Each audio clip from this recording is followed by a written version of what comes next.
नमस्कार, माझे नाव वैभव गणांतर, मी इयत्ता 6वी मध्ये शिकते. नमस्कार, माझे नाव राजनंदिनी अर्जुन सोळंके आहे, मी इयत्ता 6वी मध्ये शिकते. नमस्कार, माझे नाव ऋतुजा महादेव चरकेवाडे आहे, मी इयत्ता 7वी शिकते.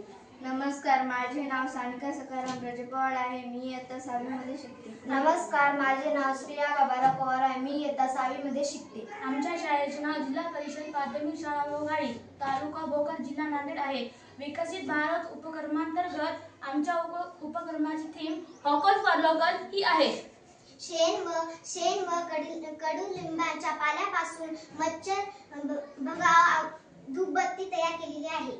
आज घरदार रिकामे अंगण, शाळा सर्वत्र मच्छरांना त्रास जाणवतो आणि या मच्छरांच्या चावण्याने आपणास मलेरिया, डेंग्यू यासारखे आजार होतात. पर्यायाने मच्छरापासून बचाव करण्यासाठी बाजारात अनेक रसायन मिश्रित साधने मिळतात, पण त्यामुळे आपल्याला आरोग्यावर त्या रसायनाचे विघातक परिणाम होतात, जसे श्वसनाचे आजार, डोळ्याचे आजार होण्याची शक्यता असते.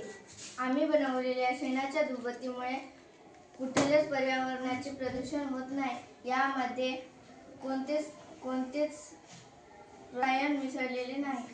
ही धूपबत्ती अगदी पर्यावरणपूरक अशी आहे.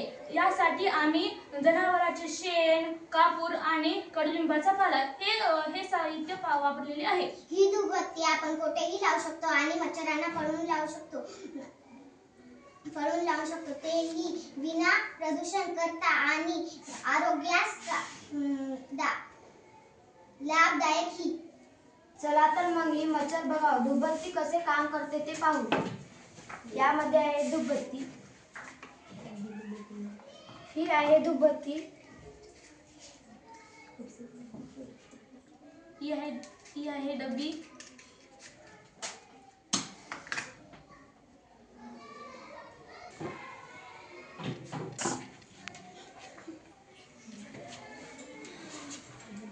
आपण पाहिले की ही धूपबत्ती परिसरात मिळणाऱ्या पदार्थापासूनच बनली आहे.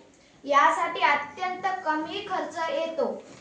यांचे मोठ्या प्रमाणात उत्पादन करून आपण ग्रामीण लघु उद्योगांना प्रोत्साहन देऊ शकतो. धन्यवाद.